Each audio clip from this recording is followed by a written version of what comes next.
Fui militar durante 6 años, y en todo ese tiempo solo hubo una ocasión en la que yo, y el pelotón del que yo formaba parte, incluyendo al subteniente y a algunos activos de las fuerzas especiales, nos vimos envueltos en un enfrentamiento que, por poco, nos cuesta la vida a todos. Esto que les voy a contar ocurrió hace más de 10 años. Acabábamos de terminar una operación en el desierto, ahí donde colindan Coahuila y Chihuahua. Todo había resultado un éxito, era una operación fantasma organizada por las fuerzas especiales. Nosotros solamente estábamos de apoyo. Debido a la naturaleza de la operación, no podíamos correr el riesgo que se supiera lo que habíamos hecho. Lo que nuestros mandos sabían era que habíamos salido del cuartel para dirigirnos a Sinaloa. El cuartel al que nosotros pertenecíamos estaba ubicado en Chihuahua, en el suroeste del estado, muy cerca de Sonora, pero, a medio camino ya nos estaban esperando las fuerzas especiales para que fuéramos con ellos. A nuestros mandos no se les dijo que íbamos con las fuerzas especiales, el general de ellos, cuando se comunicó con nuestros mandos. Les dijeron que eran de Durango, que ocupaban nuestro apoyo para una emergencia, pero que no tomaría más de un día. Lo que pasaba era que los de las fuerzas especiales desconfiaban de nuestros mandos por presuntos lazos con el crimen organizado, por eso tuvimos que armar todo ese enredadero de información confusa. Entonces, ya que todo había terminado, para no ser descubiertos, nosotros teníamos que llegar al norte de Sinaloa, porque como se supone que habíamos ido a Durango de entrada por salida, teníamos que presentarnos en Sinaloa. Las fuerzas especiales nos estaban escoltando a través del desierto para llegar más rápido. De pronto nos detuvimos cuando notamos en el horizonte unas misteriosas construcciones hechas como de adobe, que nada tenían que estar haciendo ahí. El general de las fuerzas especiales se comunicó con nuestro subteniente para decirle que preguntarían si debíamos acercarnos o continuar nuestro camino. Luego de unos pocos minutos el general confirmó que iríamos a revisar esas construcciones. No tuvimos más opción que aceptar. Estábamos molestos y preocupados. Si nuestros mandos descubrían que habíamos actuado a espaldas de ellos estaríamos en serios problemas, pero si desobedecíamos a las fuerzas especiales nuestros problemas serían peores. Estábamos entre la espada y la pared. Cuando llegamos hasta el lugar nos dimos cuenta que parecía una base militar, que, por su estado, debía tener décadas en situación de abandono. Lo que nosotros creíamos era que ese lugar podría estar siendo utilizado por el crimen organizado. Entonces, casi todos bajamos de los vehículos y empezamos a recorrer todo el lugar, pero el único movimiento que podíamos detectar era el de la maleza sucumbiendo ante el viento. Entonces alguien avisó por radio que había encontrado algo, y que era mejor que lo viéramos por nuestra cuenta. En uno de los cuartos estaba un foco encendido, no parecía ser posible. La ciudad más cercana estaba a casi 30 kilómetros, y en las instalaciones no había ningún poste ni una subestación que pudiera brindarle energía eléctrica al lugar. Yo, como tal, no entré a ese cuarto, pero el foco encendido se podía ver desde afuera. A alguien se le ocurrió revisar qué había detrás de ese cuarto. Encontró lápidas, un pequeño panteón improvisado de 6 por 6. Al revisar las 10 lápidas todas databan de la época de la Revolución. Una de las tumbas tenía una leyenda escrita muy curiosa. Decía, Federico, primer víctima del demonio del desierto.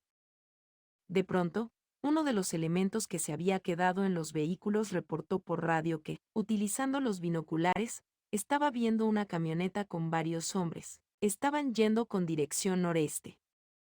Lo primero que pensamos era que se trataba de gente del cártel. Entonces todos volvimos corriendo a los vehículos y fuimos en dirección de esa camioneta. Tardamos 2 minutos en lograr una distancia de tiro con la camioneta. Los hombres que iban en la parte de atrás no parecían estar armados, pero el general dijo que eso era lo de menos, que ya nos habían visto, y nadie podía estar enterado de nuestra presencia en esa zona. Entonces el general le ordenó a uno de los suyos que le tirara a las llantas de la camioneta. Se siguió la orden del general, lo que ocasionó que la camioneta se volcara. 3 de las personas que iban en la camioneta murieron cuando la camioneta empezó a dar vueltas, porque fueron aplastados.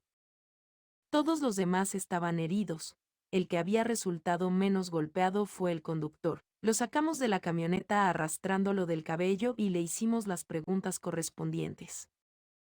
Resultó que él era un pollero y todos los hombres que llevaba eran migrantes que él iba a dejar en la frontera con otro pollero que los iba a cruzar. Nosotros, es decir, los que éramos de fuerzas especiales, creímos que al saber que se trataba de civiles dejaríamos el asunto, pero no fue así. El general le ordenó a los suyos matar a todos los que estaban heridos.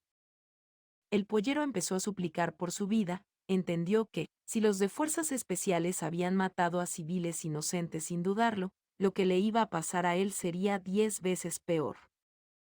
El general se acercó con él y le dijo que tenía oportunidad para contarle todo lo que supiera sobre las instalaciones hechas de adobe. El pollero le dijo que podía responder todas las preguntas que quisiera, pero que por favor nos alejáramos de ahí. El general le recordó que él no estaba en la mejor posición para exigir algo, y le dio 3 segundos para responder o le dispararía. El pollero le respondió que ese lugar no había sido abandonado, sino que las personas que lo habían ocupado fueron devoradas por el demonio del desierto. Eso debía tener algo de verdad. Una de las lápidas también mencionaba a ese tal demonio del desierto. El pollero siguió hablando, dijo que la zona en la que estábamos, un radio aproximado de 3 kilómetros cuadrados, era asediada por un brujo nahual que vivía en cuevas subterráneas, que podía contarnos toda la historia de ese brujo, pero que debíamos irnos de ahí. Todos nos reímos. Entonces el tipo se puso muy serio, y en tono de burla nos dijo que él no estaba huyendo de nosotros, sino que quería alejarse de ahí antes de ser atrapado por esa criatura. También mencionó el foco encendido dentro de aquel cuarto en las instalaciones de adobo. El pollero dijo que mientras el foco estuviera encendido significaba que el demonio del desierto estaba quieto, pero que cuando el foco se apagaba, era mejor ponerse a rezar. Luego de escuchar eso, hasta el general se quedó pensando.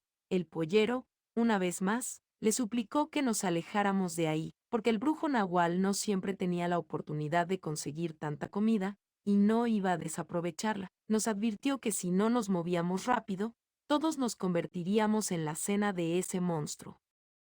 El general, viendo que todos nosotros, incluyendo a sus hombres, estábamos algo desconcertados, ordenó que lo subieran a uno de los vehículos para llevarlo con nosotros. Le cargarían los muertitos y eso le daría mucho tiempo en prisión para seguir inventando historias como la que nos estaba intentando contar. De pronto escuchamos que algo se movió debajo de nuestros pies. El subteniente comentó que podría tratarse de un pequeño sismo, pero uno de los de fuerzas especiales comentó que era del Estado de México y que, definitivamente, lo que habíamos sentido no era un sismo. Uno de los cadáveres de los migrantes fue tragado por la tierra. El pollero se puso pálido en menos de un segundo y dijo: «El demonio del desierto». Entonces una criatura salió desde debajo de la tierra, salió dando un brinco. Estaba a unos 8 metros de nosotros. Era de silueta humana, 2 brazos, 2 piernas y una cabeza, pero la silueta era lo único que tenía de humano. Todo su cuerpo estaba cubierto de pelo, como si fuera un búfalo. Su cabeza era esquelética con 2 cuernos doblados hacia adentro, sus orejas eran ganchudas. Tenía una altura que sobrepasaba los 2,5 metros, a mitad del cuerpo tenía algo que parecía una cara, y, aparte de sus brazos, que le colgaban casi hasta el suelo. Cerca de ese algo que parecía cara, tenía colgando 2 protuberancias, como si fueran manos. Era una criatura grotesca, lo más horrible que se puedan imaginar. Yo pienso que, de existir el diablo, de seguro se vería igual que la criatura que teníamos frente a nosotros. El general inmediatamente ordenó abrir fuego, pero las balas no le hacían nada. Ese demonio caminó hasta uno de los cadáveres y empezó a comérselo. Al ver que las balas no surtían efecto, se ordenó la retirada. Todos subimos a los vehículos lo más rápido posible. El pollero también se subió. En cuanto arrancamos, la criatura emitió un sonido que dejaba notar que no le agradaba la idea de que nos fuéramos, y nos empezó a perseguir. Verlo correr daba escalofríos. Como era muy alto, Se torcía para que su cabeza quedara a nuestra altura. Nos iba a alcanzar. De nuevo intentamos con las balas, pero nada, debíamos hacer algo para, aunque fuera, frenar a ese monstruo por unos momentos. Uno de los de fuerzas especiales tuvo una idea, empujó al pollero para que cayera del vehículo. El plan funcionó, la criatura se detuvo para comerse al tipo ese. Nos alejamos a toda velocidad y ese demonio ya no nos alcanzó. Luego de varias horas, salimos del desierto y llegamos hasta Sinaloa.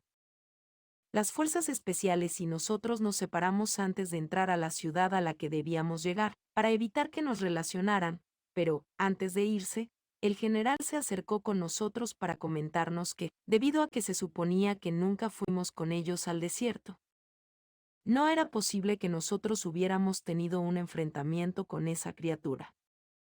Relato escrito por Ramiro Contreras.